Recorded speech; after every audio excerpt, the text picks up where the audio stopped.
जब किसी की संगत से आपके विचार शुद्ध होने लगे तो समझना वो कोई साधारण व्यक्ति नहीं है। अपनी कमजोरी उन्हें ही बताएं जो हर हाल में मजबूती से आपके साथ खड़े हो, क्योंकि रिश्ता हो या मोबाइल नेटवर्क ना हो तो लोग गेम खेलने लगते हैं। जितना बड़ा सपना होगा उतनी बड़ी तकलीफें होंगी, और जितनी बड़ी तकलीफें होंगी उतनी बड़ी कामयाबी होगी। अपने लिए नहीं तो उनके लिए कामयाब बनो जो आपको नाकामयाब देखना चाहते हैं। अकेले चलना सीख लो। जरूरी नहीं जो आज तुम्हारे साथ है वो कल भी तुम्हारे साथ रहेंगे। सभी को सुख देने की क्षमता भले ही आपके हाथ में ना हो, किंतु किसी को दुख ना पहुंचे यह तो आपके हाथ में ही है। सोच का फर्क होता है, वरना समस्याएं हमें कमजोर नहीं बल्कि मजबूत बनाने आती है। आपके पास दो ऑप्शन है, या तो आप फालतू के काम करके अपने वक्त बर्बाद कर लीजिए, या फिर अच्छे कामों में वक्त लगाकर जिंदगी बना लीजिए। दुनिया वो किताब है जो कभी नहीं पढ़ी जा सकती,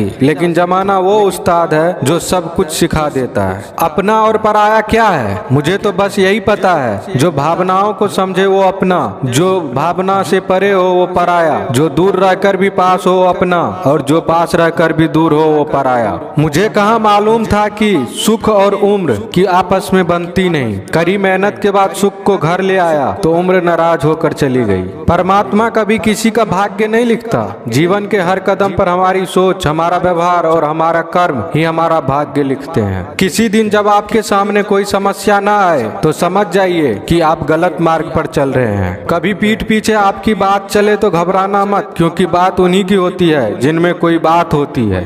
स्पष्टीकरण वहाँ देना चाहिए जहाँ उसे सुनने और समझने वाला एक खुला दिमाग हो। अगर किसी ने आपको गलत मान लिया है तो उस पर सफाई देने का मतलब खुद को खुद के नजरों में गिराना है। उल्फत बदल गई, कभी नीयत बदल गई। खुदगर्ज जब हुए तो फिर सीरत बदल गई। कुछ लोग अपना कसूर दूसरों पे डालकर ये सोचते हैं कि उनकी हकीकत बदल गई। अपने विचारों पर ध्यान दो क्योंकि वह तुम्हारे शब्द बनेंगे। अपने शब्दों पर ध्यान दो क्योंकि वह तुम्हारे कर्म बनेंगे, और अपने कर्मों पर ध्यान दो क्योंकि वह तुम स्वयं बनोगे। आसानी से मिलने वाली हर वो चीज हमेशा तक नहीं रहती, जो हमेशा तक रहती है वो आसानी से नहीं मिलती। मुसाफिर कल भी था, मुसाफिर आज भी हूँ। कल अपनों की तलाश में था, आज अपनी तलाश में हूँ। चेहरे की चमक और मकान की ऊंचाई पर मत जाओ। घर के बुजुर्ग हंसते हुए मिले तो समझ लेना ये घर अमीरों का है। भीड़ में खड़ा होना मकसद नहीं है मेरा, बल्कि भीड़ जिसके लिए खड़ी हो वो बनना है मुझे। जब भी आप भगवान का ध्यान करें हमेशा उनसे यही प्रार्थना करें कि